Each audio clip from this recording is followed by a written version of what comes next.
parmi vous. C'était un privilège de représenter le Canada euh, pour la messe d'inauguration du pape Léo XIV. It was a great privilege for me to represent Canada at the inaugural Mass for Pope Leo XIV. You know, it's a source of inspiration for Canadians, for Catholics, and for people around the world. The message of peace, the message of love that he emphasized, but an active peace, not peace as an absence of conflict, but peace as something that we seek. Now, in parallel to this event, I had the opportunity to meet with a number of world leaders, a number of partners, G7 partners, including the host here in Italy, Prime Minister Meloni, President Mattarella, Chancellor Merz this morning. I'll be meeting with Vice President Vance later today. A number of other conversations with world leaders. And the main message I would take away from that is that I will leave Rome tomorrow morning, more convinced than ever that Canada has what the world wants, and we seek to follow the values that the world respects. So there's a tremendous opportunity for Canada to help lead a world that is being reshaped to the advantage of Canadians and, in the spirit of today's proceedings, to the advantage of all in the world. With that, I'll be pleased to take your questions. Nous commencerons avec Nick Murray de la presse canadienne. Bonjour, M. Carney. Bonjour, monsieur. Merci de prendre nos questions. Avant qu'on se rende aux questions plus difficiles... Un peu plus... Parfait. Avant qu'on se rende aux questions plus difficiles, je voudrais reporter à l'événement aujourd'hui. Pour vous autres, personnellement, c'était quoi l'importance pour vous autres? On vous a vu, vous êtes un des seuls leaders qui se tenait sur ses genoux avant la communion. On a vu ça. Puis ainsi, on vous a vu prendre 2 photos du pape avant la messe, puis après que c'est fini aussi. Donc, je voulais juste demander, est-ce que tu peux nous dire un peu plus de qu'est-ce que la journée représentait pour vous autres?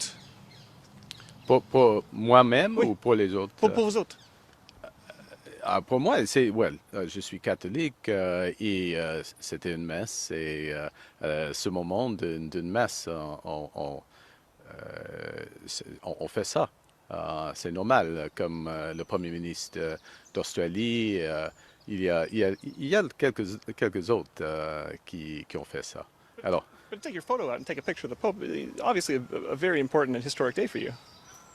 Again, I would note that virtually everybody took a picture of the Pope that was around me, who were prime ministers and others. It's an important day. It's an interesting day. It's funny. I'll make a comment. I know you're asking a serious question, but what strikes me, and it struck me there as well, is that world leaders, heads of government, virtually without exception, take pictures. They take selfies. A number of world leaders came up to me and asked for a selfie that they took themselves, and this is our culture today. Évidemment, on était dans un endroit historique aujourd'hui au Vatican. Il y a une place au Canada qui est ainsi historique, le 24 Sussex. Je me demandais, c'est quoi votre plan pour 24 Sussex? C'est quoi votre préférence à faire avec la propriété? Alors c'est une décision pour la commission du capital national, mais je crois que c'est pas pour moi. Alors c'est une question pour la nation du Canada. Et je ne suis pas à l'aise avec la maison du Canada, en effet, la maison du Canada. Et il faut régler cette situation. Il y a des idées, par exemple, il y a des idées de M. Harper et puis de M. Chrétien, les deux, de renouveler le 24 Sussex pour les prochains premiers ministres, pas pour moi. Pas pour moi, absolument pas pour moi, mais pour les prochains premiers ministres. C'est intéressant, mais on peut avoir une conversation sur cela. Mais pour le moment, nous avons d'autres priorités comme gouvernement. Alors, ce n'est pas un enjeu pour aujourd'hui, pour 7 mois, pour cette année, et probablement pas un enjeu pour ce mandat. Alors, merci. Prochaine question. Bonjour, M. Carney. Vous l'avez dit, vous êtes catholique pratiquant. Comment votre foi et ce nouveau pape vont influencer votre mandat comme premier ministre? Il n'y a pas une seule influence, c'est d'être un politicien dans ce moment. C'est une question de la service.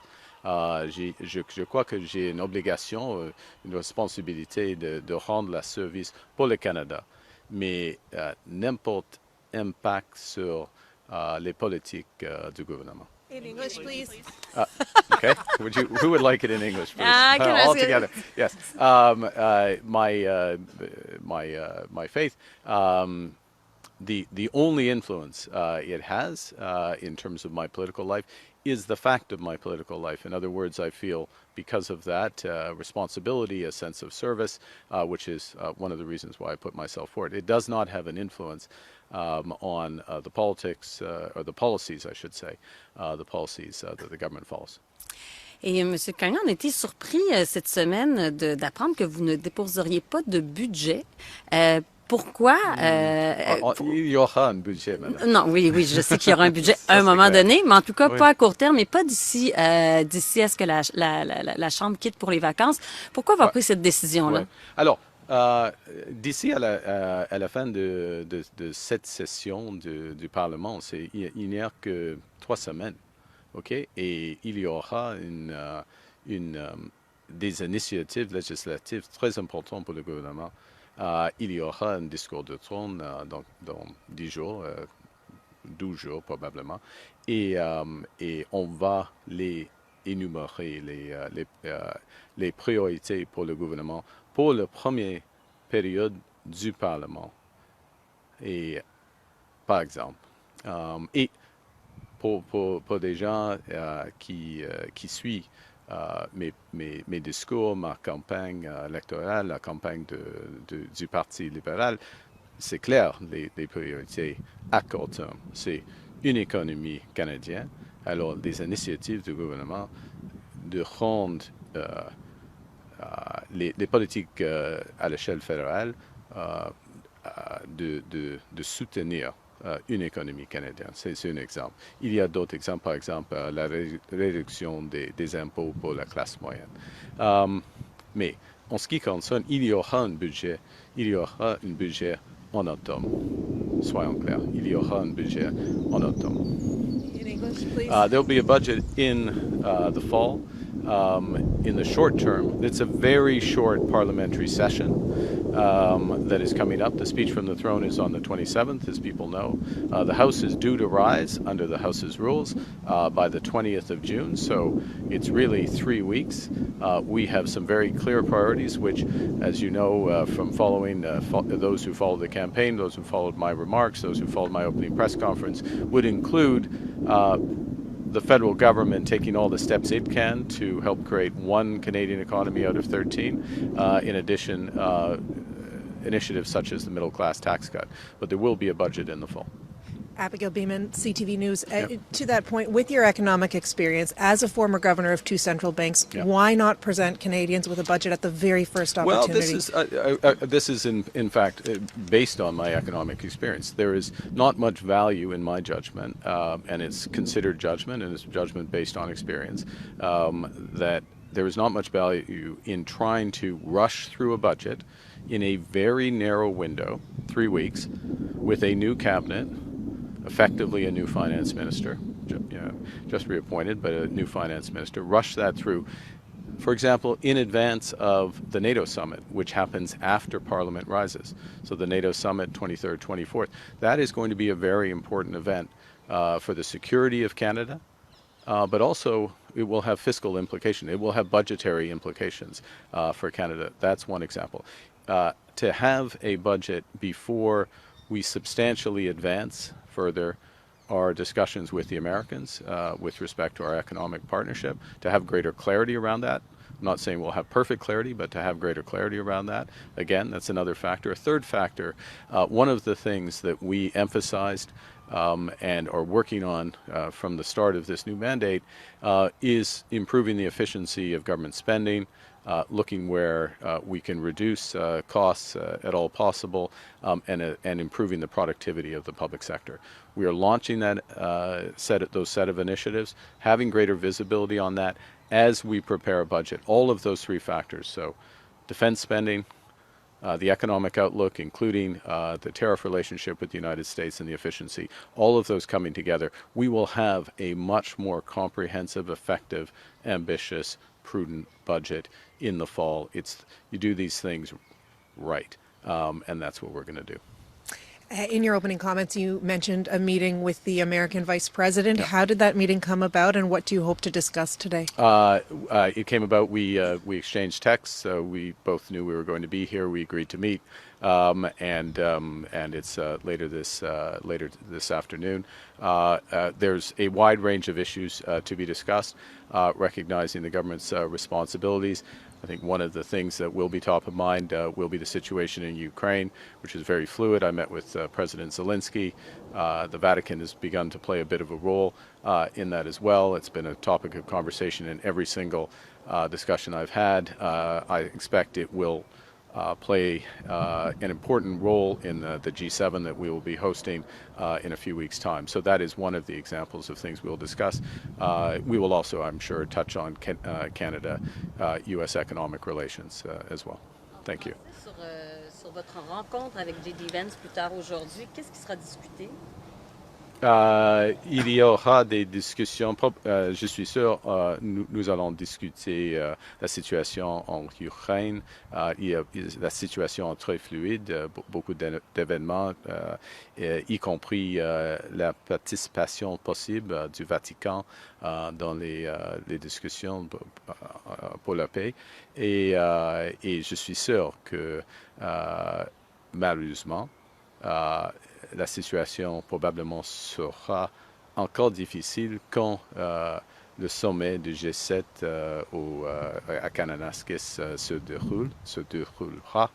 Et puis, évidemment, je suis sûr, nous allons discuter les relations économiques par rapport aux États-Unis, le Canada, American Relations. D'accord, merci. Prochaine question. Good afternoon, Prime Minister Carney. Olivia Stefanovich, CBC News. As you prepare to get ready for this meeting with Vice President Vance today, we know that the U.S. is urging Canada to increase defense spending.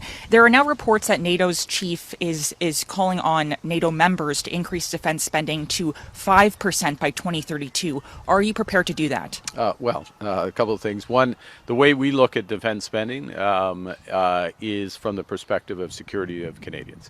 So first, and in a more dangerous and divided world. So first and foremost, we have signaled and we've started to take serious action, including with over-the-horizon radar and with troop presence, air, land, sea, cyber in the north, but securing Canada's Arctic, securing our borders, greater participation as required with our allies. So all of those are coming together. The question, I've had this discussion with a number of other leaders, G7 leaders just over the last 24 hours, the importance of starting with the outcome, what are we getting, and then working backwards to what it costs, not starting with a number or a percentage that is a cost and then try to figure out how to spend it. That's the exact opposite way of how things should be done.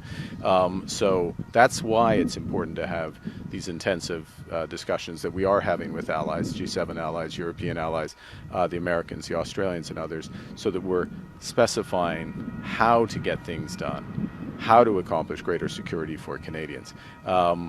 But it goes back to a question that was asked earlier, which is, why don't you have a budget tomorrow? Well, the reason you don't have a budget tomorrow is one of the reasons is you're having those discussions. We are having those discussions and determining what's necessary, how we're going to get there, what the fiscal implications are. All that points to a fall budget. Thank you. U.S. President Donald Trump is expected to speak to Russian President Yes. Vladimir Putin tomorrow, along with Ukrainian President Volodymyr Zelensky separately. You just met with Zelensky for the first time face-to-face. Do you believe there is an opening here for peace? And are you expected to speak to Trump following those discussions tomorrow? Yes. So the first, is there an opening for peace? I'll just say absolutely clearly that President Zelensky has made it very clear that he is open for peace. He agreed to an unconditional, America put on the table a 30-day unconditional ceasefire proposal. Ukraine agreed, the coalition of the willing, of which Canada is a member. We backed it. President Zelensky responded to the opportunity to meet face to face under President Erdogan's leadership, meet face to face with President Putin in Istanbul. He went to Istanbul again in a search for peace.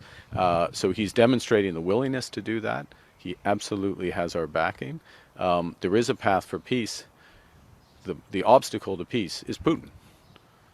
The reason we have a war is Putin. The obstacle to peace is very clearly President Putin and Russia's aggression. And President Trump's further engagement with President Putin directly is welcome. Yes, independent of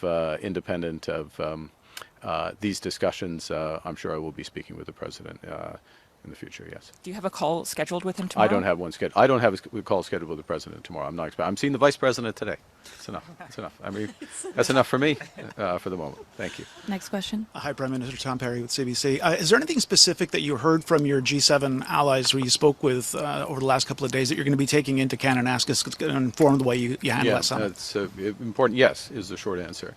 And part of this is reinforcing things. And I said in my opening comments very quickly that Canada has what the world wants. And I'll give a couple of examples of that. There is a very high emphasis that's being placed on energy security, security of critical minerals, security of, I'll call it the intelligence complex, but basically in and around AI, which includes energy, but chips, where data centers, intelligence infrastructure is located, how information is shared and beyond. There is a big focus in and around all of that, and how we are natural partners in developing all aspects of that, and to turn those concepts into very concrete, sustained realities. That's the first thing. And then the second, and so those are discussions in effectively the first day, the first two sessions of the G7, which, if it goes well, will be very intensive discussions, because it's the interface between economics and security, geoeconomics, if I can put it that way, where we can really help each other as the G7 or the G7 plus, if you include other like-minded countries. Australia would be an example there. South Korea would be another example, both of whom we expect to come as in the outreach. I think the last point I would say that just gets reemphasized, which will be a little less at the G7, but obviously much more at NATO, is this point I made earlier, which is about deciding what we're trying to accomplish for the security of our citizens and for our collective security. How do we take the lessons of these terrible wars that are going on, but there are lessons from them about accomplishing security in a way that delivers that security, and then determining how much that costs and how much we should spend, as opposed to inverting things, picking a number and trying to go on a shopping list in order to fill it. We're never going to do that in Canada, and I'm pleased to see that our partners think the same way. Can I ask you as well, in your discussions, I think Prime Minister Maloney had a sit down with Donald Trump recently. I know that President Zelensky certainly did. Yep. Do you compare notes when you're sitting down with your allies about how you interact with the U.S. president? And I guess more broadly, how much, when you're getting together with your allies, how much is the U.S. really taking up the real estate in terms of what you're talking about? Well, look, I'll answer the second part of that question, which is, I've been involved in international economic issues for 20 plus years, quarter century probably, as a policymaker. And the U.S. always takes up the most real estate. It's the biggest economy. It's the reserve currency. It has the biggest impact on the global economy. It also has the biggest impact on global security. So necessarily, whenever you're talking about bigger issues with allies, the U.S. comes in either explicitly or implicitly to those discussions. That's just a recognition of reality. In terms of, we spend more time, I would say, in terms of the conversation of allies, not trading anecdotes about talking with the president or anything like that, but more about this nexus, if I can put it that way, this link between our economic requirements and security realities, and how, for example, is the trading system going to be restructured given the U.S.'s new positions in a way that's going to make our citizens better off and more secure. And this is our fundamental responsibility, and that takes up the vast amount of time and very specific ways that we can potentially deliver that. There's no like swap and war stories about going into the Oval Office? I wouldn't say that's I wouldn't say that's never happened, but I would say that's not what you do. It's precious time. I had the privilege of spending an hour with Prime Minister Maloney yesterday, and it was all, she's all substance. She's all substance, which is why she's so effective as a leader. Next question. Hi, Mr. Carney. Mackenzie Gray with Global News. Do you want house prices to go down in Canada? I want house prices to be more affordable for Canadians. And let me explain that. It means a number of things. One, in the very short term, it means getting specific costs out of the price. So for new home buyers, as many people know, and I want everybody to know this, cutting GST on homes, new homes, and ensuring that particularly younger Canadians get the benefit from that. So that's the first thing. The second thing we want is to strip out, and we will do, put in place measures to strip out, in fact, half the development charges for construction on homes. So again, another measure that in the near term will lower the cost of new term homes, and those lower costs should be passed on to home buyers. The third thing we think needs to happen, and we'll do at scale, is to help develop a much more efficient home building industry in Canada on a path to a broader doubling of the rate of home growth in Canada. So all of those factors are going to help to improve affordability. The exact level of house prices, of course, is going to be a function of a variety of factors, including where incomes grow. But the key is that we're building new homes, and the purchase of new homes becomes less expensive, without question. I just want to figure out where you are, because I didn't hear yes or no there. We did hear yes or no from Gregor Robertson, though. He said no. So where do you stand on that? Well, it's not first off, it's not a yes-no question. It's not a yes-no question. It was for him, though. Well, I'm answering the questions right now, if I can. Because it's a question which relates to different time horizons, and it relates to different houses. So we are cutting GST on new homes. Okay. So that affects the price of new homes. That affects the cost, is a better way to put it. The all-in cost for people. It's up to $50,000 savings on the average home price. A little more than that, actually, if you look at the greater Toronto area. So there's significant savings for people. Measures to reduce development charges over the course of the next 5 years. For the next 5 years, cut those development charges in half. Those lower the cost for those homes that are built over the course of the next 5 years. Those savings will be passed on to people. The overall level of housing prices, though, is not so that amount of activity is not enough necessarily to affect the overall level of house price. It does affect those types of homes and people who can buy those types of homes. Once we increase, as a country, the rate of home building, then that is going to make home prices much lower than they otherwise would be. But that's a medium-term effect, and so that depends where house prices would have otherwise been at that point. So, look, the economy. It'd be lovely if we could always give very simple yes/no questions, up/down question answers to economy. But we're talking about time horizons. What the core issue is, the core issue for younger Canadians, for all Canadians, is that the level of house prices goes down relative to their incomes. So the affordability goes up for them, and both in the medium term and the longer term, that's what we're looking to do. Thank you. Last question. Eric Reguly with the Globe and Mail. Good to see you. Good to see you too, I came Prime all this Minister. way to see Yes, you, Mr. I just Reguly. live down the road, huh? Okay. Not bad. Not like this. I have a defense question. The F-35 contracts under Yes. review.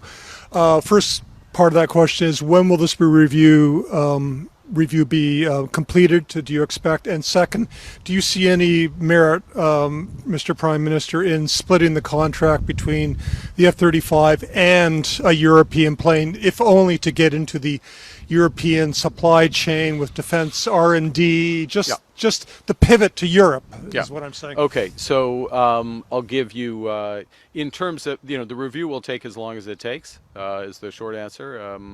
And it will weigh factors, in very much a value for money question, but also industrial policy questions. I'm going to say it explicitly like that.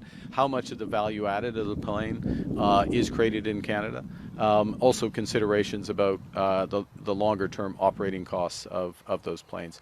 And very importantly, as with any military, virtually any, I should say, military procurement, interoperability. How well does it work with our allies and how effective it is? And there are many things to recommend the F-35, to be clear, in those regards, including a potential willingness of the principal manufacturer to have more of the manufacturing and development in Canada for the back end of the contract, okay? So that's one aspect. And then we weigh it against alternatives, including the Saab Griffin would be a specific example. And looking at value for money, but those other factors, interoperability, longer-term maintenance costs, the costs of running two planes at the same time. So a very comprehensive, deliberate review, but a sensible review when you're spending billions and billions of dollars. And to your second part of the question, which is, it will make sense to diversify our defense partnerships, particularly as we spend considerably more money on defense. As you, I'm sure, know, about 75 cents on the dollar of all our capital defense spending goes to the United States. Well, we'd like to see more of that be in Canada, and we'd also like to diversify our partnerships for just obvious reasons of it's prudent to diversify your partnerships when there are questions of sovereignty at issue.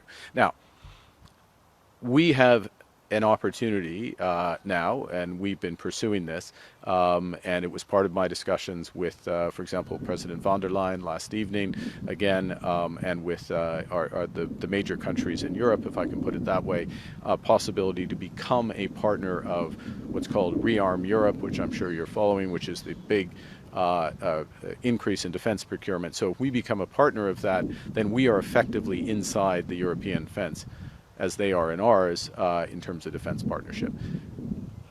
And that's independent of the F-35 decision. So if I can bring those strands together, look, very deliberate, prudent, looking at all factors, review on the F-35. We'll take as long as we need, not any more.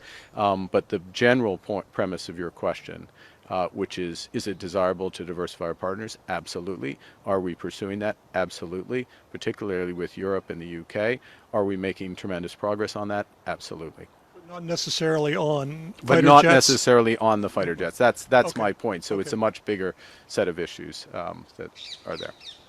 Thank you. Okay. Thank you very much. Vous aimez fin à la séance de questions. Merci beaucoup tout le monde. Okay. Merci beaucoup. Thank you. Can I go back that way?